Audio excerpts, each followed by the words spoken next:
dahil sa oras na naman para kumain, kaya sama muna po tayo sa biyahe papuntang RSM Lutong Bahay. Kakain muna tayo ng isang hitik na hitik. Tanghalian. Shout out sa Luzon, Visayas at Mindanao. Ayan, maraming salamat po sa mga idol ko na nanonood ng aking mga content. I love you.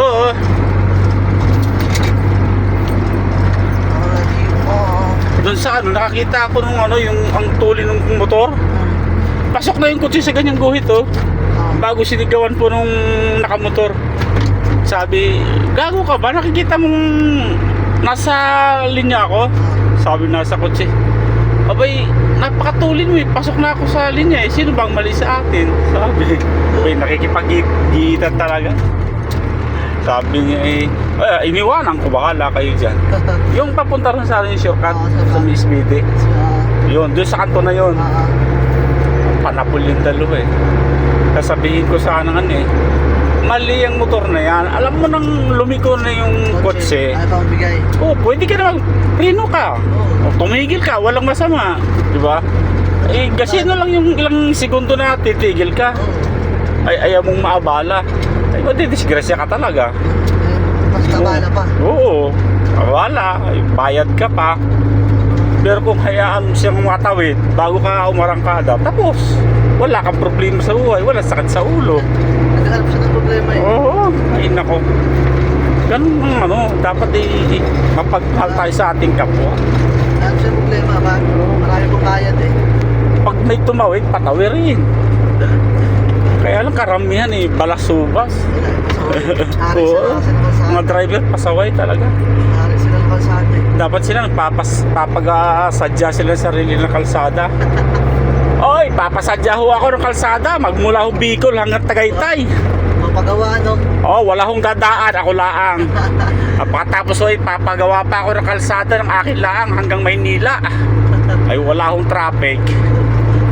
Ay yung gusto kong dumaan sisingilin ko ng mahal. Ano kasi anong atong Kaloka. Ano kasi atong Dito na po kami sa RSM. Magbababa kami ng tubig. Ganito po ang namin trabaho araw-araw, yung mag-deliver ng tubig. Ay, nga pala, may biyahe pala ng Divisoria Price. Yan na lang. Tapat tayo sa init. Ayan po. Ay, buko pa Ay! Psst! Pahingi! Yung sa amin!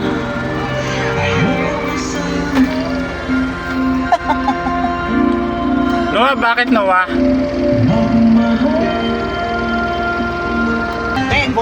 Baka naman meron ka dyang buko pie para sa For the Boys. Yan po ang aming tagagawa ng buko pie, ang magandang lalaking yan. Biogesic agad. Ramdam ang alaga. Most doctor prescribe pa. Biogesic. Shout out, kumusta? Papunta ka na mamaya? Yun nga problema natin wala tayong lumi. Yan. Si Marvin. Guys, ito guys, ang aming gawain sa araw-araw. Dati po, tali-tali lang to ng interior. Pero ngayon, dito na. Suklot na lang. Parang bombero. Love it. Ayan, ipinasok na. Guys, sa laki ng ganito guys. Inilak na. Ayan. At saka dito, ipinasok. Ayan, inilak. Dati, puro tali-tali ng interior. Ang tagal. Ngayon, saglit lang. Okay na. Diba? Ganyan po ang aming gawain sa araw-araw. Sipag lang. Yun. Pinaandar na. Tara, kakain tayo. Okay, thank you po mga idol. Thank you.